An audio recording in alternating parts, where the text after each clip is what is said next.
Vous êtes bien sûr dans Sport Magazine. Bonjour, bonsoir à vous, nos chers téléspectateurs de NIOA d'Info 1. Un plaisir de vous retrouver dans cette émission où nous recevons le président de la Fédération togolaise de gymnastique, Monsieur Komisso Veadi. Un plaisir de vous revoir dans cette émission.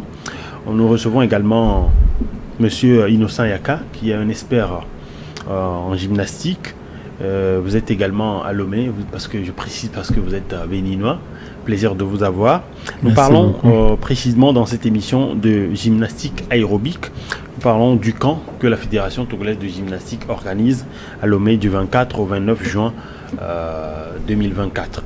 Alors, Président, bonjour et un plaisir de vous avoir dans cette émission. Bonjour également à vous. Bonjour aux téléspectateurs et je voudrais avant toute chose profiter de l'occasion pour remercier la direction de New York TV qui ne cesse de nous offrir ce plateau pour que nous puissions parler des activités au sein de la Fédération togolaise de gymnastique. Alors, bien sûr, un plaisir de vous accompagner dans cette discipline. Bonjour, Monsieur Innocent Yaka, un plaisir de vous avoir à Lomé. Et bonjour monsieur le journaliste, c'est un plaisir aussi pour moi, puisque le Togo, le Bénin, c'est des pays frères. J'imagine que vous êtes habitué à Lomé. Oui. Ok, donc c'est pas votre première fois. Non. Ok. Alors, Président, dites-nous, d'abord, il y a Mathilde Majoli qui a participé il y a quelques semaines à Kigali au Rwanda au championnat d'Afrique de gymnastique rythmique. Qui devait servir d'éliminatoire pour les Jeux Olympiques de Paris 2024. Malheureusement, le Togo, la représentante du Togo n'a pas pu prendre le seul ticket qui était réservé pour ces éliminatoires. Malgré l'échec, cela représente beaucoup pour la fédération. Oui, vous l'avez si bien dit. Un seul ticket pour toute l'Afrique. Vous imaginez ce que c'est? Avec les Sud-Africains, les Égyptiennes, les Camerounaises et beaucoup d'autres. Donc finalement, nous n'avons pas été acceptés. Et entre-temps, nous avons croisé les doigts, voir si on pouvait nous accorder la place d'universalité. Ça aussi, ça n'a pas marché. C'est une bataille perdue. Mais nous n'avons pas perdu la guerre en ce qui concerne la promotion de la pratique de la gymnastique dans son ensemble. Et donc, comme vous le savez si bien, la gymnastique, c'est plusieurs épreuves, parmi lesquelles nous pouvons citer l'aérobic également. À part la gymnastique rythmique, il y a aussi l'aérobie. Et c'est dans ce sens que nous avons cherché à mettre le paquet, voir ce que au moins la gymnastique aérobie peut nous donner. C'est dans ce sens que nous avons organisé ce camp de gymnastique qui a démarré depuis le lundi 24 et qui va prendre fin le samedi 29 juin 2024. Alors, gymnastique rythmique, gymnastique aérobique. Aujourd'hui, vous organisez ce camp. C'est vrai que vous parlez tout à l'heure de l'idée derrière. Mais quelles sont vos attentes réellement en organisant ce camp en faveur des athlètes, je le précise, qui avaient déjà une base en gymnastique aérobique? Oui, ce camp a été organisé dans le sens d'un renforcement de capacité des athlètes qui ont déjà une base en gymnastique aérobie. Il faut le rappeler, il y a une année de cela, nous avons reçu un expert de la discipline dépêché par la Fédération internationale de gymnastique pour nous donner la base. Et nous sommes dit que nous n'allons pas nous arrêter là. C'est dans ce sens que nous avons une fois encore sollicité l'accompagnement de la Fédération internationale qui n'a pas hésité cette fois aussi de nous attribuer un expert pour un renforcement de capacité des athlètes qui ont commencé avec nous. Et donc l'objectif est de les préparer, de les outiller de sorte que nous puissions prendre part aux campagnes continentales qui qui arrivent. On va les évoquer tout à l'heure, mais avant, je voudrais poser la question à l'expert. Monsieur Innocent Yaka, dites-nous, durant ces jours, c'est-à-dire du 24 au 29, ça fait 5 jours, qu'est-ce que vous avez donné à ces jeunes athlètes pour pouvoir les outiller? Ok, merci beaucoup, monsieur le journaliste. Je pense que pour cette formation, telle que le président vient de souligner, c'est un renforcement de capacité, puisque la gymnastique aérobique a été déjà implantée à Lomé. Et d'après la formation de Kadeya Zerok, la présidente de la commission technique de la gymnastique aérobique au niveau de l'Union africaine de gymnastique, dont je suis membre. Donc, j'ai été même invité par le président en son temps pour pouvoir l'accompagner pour ce camp. Et cette fois-ci, ça a permis de rehausser le niveau des enfants. C'est un recyclage. Puisque en temps on avait fait un camp, on travaille avec les enfants. Maintenant, il faut composer les routines. Parce qu'une chose est d'apprendre les éléments gymniques, une chose est d'apprendre les transitions, les séquences, maintenant comment les agencer, comment les mettre dans une routine et dans une musique. Puisque au championnat, il y a des musiques qui sont adaptées à la gymnastique aérobique, qui n'ont rien à voir avec la guerre, la violence et autres. Et il y a un temps. Donc les enfants vont compétir en fonction du temps. C'est comme la vitesse où il y a le temps. Donc, si l'enfant ne connaît pas la musicalité, si l'enfant ne connaît pas la musique, l'enfant ne peut pas faire quelque chose. Et la gymnastique aérobique utilise les pas de base avec la musique traditionnelle. Donc, c'est ça l'objectif de ce camp. Et donc, pour quelques jours qu'on a eu à faire, les enfants ont commencé par monter les routines et eux-mêmes ont compris réellement comment cela se passe. Et avoir l'engouement et puis au niveau de la réception, vous les jugez comment? Parce que vous êtes quasiment au terme de la forme du camp. Oui, bon, je pense que ce sont des enfants qui sont déterminés, des enfants qui sont engagés, même si on sent la fatigue en eux. Quand on demande vous êtes fatigué, ils se disent non, on n'est pas fatigué. Et c'est ça le sportif. Puisque même si la veille, même si on sent même la douleur, on se dit non, je suis encore debout, je ne suis pas fatigué. Donc c'est ça que j'ai aimé en eux. Et je pense que là où on est arrivé, bon, ils sont déjà prêts pour affronter la campagne africaine.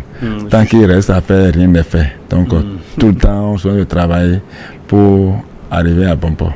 Alors justement, en parlant de cette campagne africaine, le championnat d'Afrique de gymnastique qui arrive en septembre. En septembre. Alors, de cette année même. Oui, cette année, président. Alors, c'est vrai que vous préparez ce championnat avec ce camp également, mais au-delà du camp, comment est-ce que cela se prépare au niveau du Togo? Oui, le championnat là, ce sont les athlètes qui vont aller compétir et ils ne seront pas seulement du Togo, d'autres pays d'Afrique. Ouais. Et pour cela, il va falloir qu'ils possèdent le nécessaire en ce qui concerne les routines. Les routines, quand on dit routine, c'est-à-dire qu'il faut répéter de sorte que ça devienne un réflexe. Et donc, sur ce plan, ça a commencé avec le camp. Même à la fin du camp, nous allons faire un programme de sorte que cette répétition puisse continuer jusqu'à ce que ça devienne un réflexe le jour de la compétition. Et il faut dire qu'ils sont une 50aine qui ont déjà cette base-là. Et donc nous avons eu à trier dans les 50-là une douzaine sur qui nous misons. Alors, quand vous parlez de douzaine sur qui vous misez, parlez de combien de garçons et de filles? Ou pour l'instant, vous avez uniquement des garçons? Non, il y a des garçons comme il y a des filles aussi. Mais vous n'avez pas les noms pour l'instant? Je pensais que le directeur technique devait être sur le plateau également pour nous en parler. Mais toujours est-il que vous avez 12 athlètes. 12 athlètes. Que vous préparez pour le championnat. Tout à fait. Et dans les 12 là, nous allons, avec nos moyens, nous intéresser à 2. Déjà, à ce jour, c'est déjà dégagé. Et nous avons la chance d'avoir une fille et un garçon. Ok.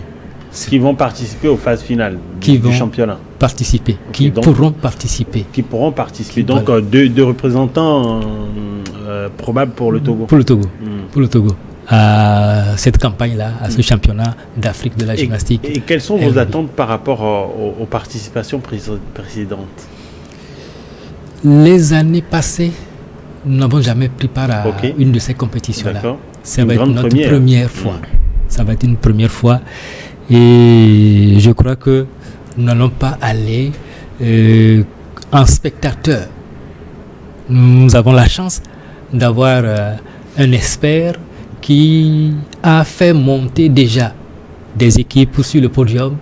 Et nous avons cette confiance qu'il ne va pas nous abandonner. Il a dit entre-temps à l'ouverture que ce n'est pas la première fois qu'il est au Togo. Je vais également le confirmer et dire même à la naissance de cette fédération-là, il était là. Il était à notre côté.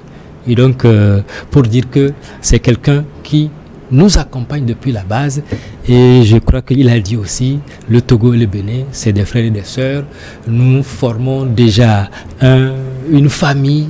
Et je crois qu'il saura nous donner le nécessaire. Même après le camp, là, nous allons nous accrocher à lui. Travailler en étroite collaboration. Tout à fait. De sorte que ces enfants-là, l'échantillon, puissent avoir suffisamment ce qu'il faut pour que en septembre, nous ne puissions pas faire le déplacement ça va être se faire en Égypte. Oui. De l'Égypte et revenir le 18. Alors, en tant qu'expert également et membre de l'Union africaine de gymnastique et également arbitre dans ces disciplines, qu'est-ce qui est prisé au championnat ou peut-être je pourrais poser la question autrement. Qu'est-ce qui devrait, selon vous, faire la force d'un athlète qui voudrait participer à cette phase finale? Ok, merci. Je pense que pour tout sportif qui travaille, déjà qui veut qui aspire au haut niveau, il doit avoir une bonne condition physique. Sans la condition physique, vous ne pouvez rien. Et en gymnastique, on en a besoin. Et après la condition physique, lorsque la routine est bien préparée, il faut maintenant le mental.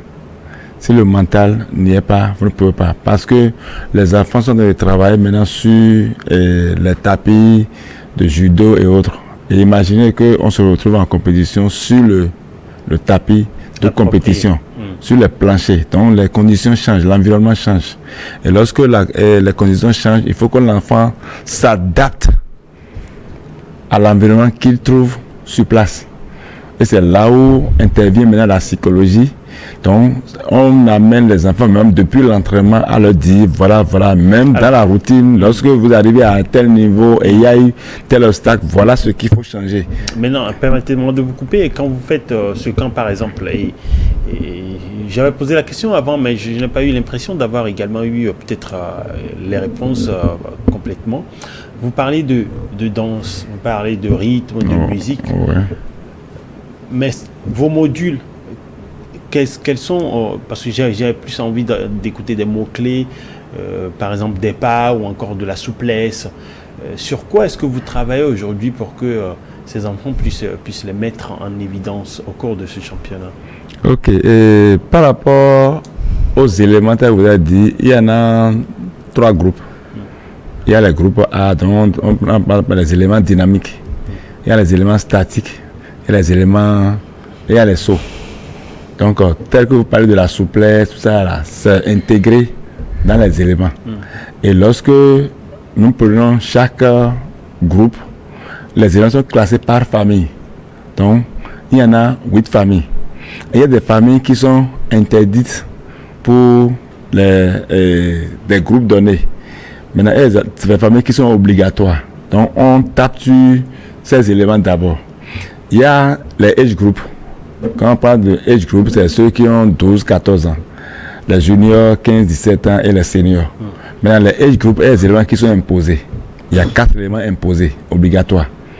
Donc, notre formation s'est basée sur d'abord ces éléments. Si les enfants qui sont choisis, les age groups, maîtrisent d'abord les 4 éléments, ils recevront 3 éléments à aller piocher. Parce que c'est 7 éléments qui sont retenus pour cette catégorie. Et au championnat d'Afrique, vous notez comment les athlètes?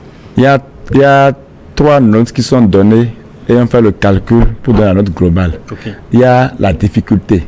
Donc les éléments chimiques qu'ils ont choisis, chaque élément chimique a une valeur. Et lorsque l'enfant fait, il faut qu'on voit l'exigence minimum de chaque élément. Si ça respecte les normes, l'enfant a la valeur de l'élément. Maintenant, après, il y a l'exécution de l'élément. Est-ce que l'élément est bien exécuté? S'il y a des fautes, on enlève, soit c'est moins 0,1, 0,3, 0,5. Imaginez un élément qui est à 0,2 par exemple, et vous le faites avec beaucoup d'erreurs. Vous pouvez soit, vous avez 0 pour l'élément en difficulté, mais en exécution, vous êtes pénalisé de 0,5 ou bien moins 1 pour un seul élément. Okay. Et vous avez 9 éléments dans votre routine. Et après, il y a l'artistique. Et l'artistique, c'est là où on va noter. Il y a la musique qui compte, il y a le choix de la musique. Le choix de la musique, oui. Il y a l'espace. Comment vous utilisez l'espace? Comment le talent artistique. Le talent, quand on vous voit, d'accord, sur le podium, quel est votre comportement? Est-ce que vous avez l'amour pour le truc? Maintenant, comme c'est dans la musique, est-ce que vous êtes dans la musicalité? Comment vous exprimez le message? Parce qu'un message, on donne. Quand on prend par exemple, on peut choisir un message où c'est un anniversaire, surtout quand on prend les mispères, soit c'est l'homme qui demande quelque chose à la fille. Maintenant, à la fin, il faut que la fille puisse te dire oui, maintenant j'accepte ce que tu dis. Donc, c'est un message qu'on transmet au fait. Okay. Donc, dans tout ce que vous faites, on doit sentir que oui, vous formez une unité. D'accord. Et tout ce que vous faites, c'est synchronisé. Okay. Donc, c'est ça l'objectif de la gymnastique aérobique. Donc, quand c'est individuel, c'est autre chose. Mais quand ça devient à 2, à 3, il faut que tout ce que vous faites soit synchronisé. Alors, Président, nous arrivons quasiment au terme de cette émission. La prochaine étape, ce sera quoi après ce camp? Après ce camp... C'est vrai que vous avez dit que vous allez travailler en étroite collaboration tout à fait. l'espère également avec les jeunes. Après ce camp, les entraînements continuent et nous prévoyons avant le septembre, si tout va bien, faire un déplacement... Environ 2 mois. Oui, faire un déplacement sur le Bénin où il y a un autre camp. Donc nous allons profiter, faire en sorte que les 2 que nous aurons à repérer puissent prendre part à ce camp au Bénin pour toujours des séances d'entraînement. Tout à fait. Une séance d'entraînement en vue d'être vraiment prêt pour cette compétition-là. Alors, un mot rapidement avant qu'on ne clore cette émission. Oui, nous sommes aujourd'hui le jeudi et le camp va prendre fin le samedi. Et le samedi, ça va être une évaluation générale du camp où les enfants vont produire. Je voudrais que les parents puissent faire massivement le déplacement pour soutenir ces enfants-là qui ont l'amour pour la discipline. Et ce n'est que en les accompagnant qu'ils vont pouvoir grandir, qu'ils vont pouvoir devenir quelque chose, qu'ils vont pouvoir faire quelque chose pour eux et partant pour la nation togolaise. Merci, Président, M. Komi Soveadi, président de la Fédération togolaise de gymnastique, une jeune fédération mais qui a de grandes ambitions, en quête toujours de talent pour pouvoir décrocher des titres à l'international, que ce soit en Afrique et également dans le monde. Merci d'être passé dans cette émission. C'est plutôt nous qui vous remercions. Merci également à M. Innocent Yaka, qui est un expert en gymnastique, membre de la fédération de l'Union africaine de gymnastique. Merci d'être passé dans cette émission. Oui, merci monsieur le journaliste. À nous de vous remercier aussi et remercier les parents qui laissent les enfants venir s'entraîner. Puis ça, ce n'est pas facile. Donc on doit les remercier également. Merci surtout à vous, nos chers téléspectateurs, pour votre intérêt à cette émission et d'être restés en notre compagnie. Bonne suite de nos programmes sur Nio Info.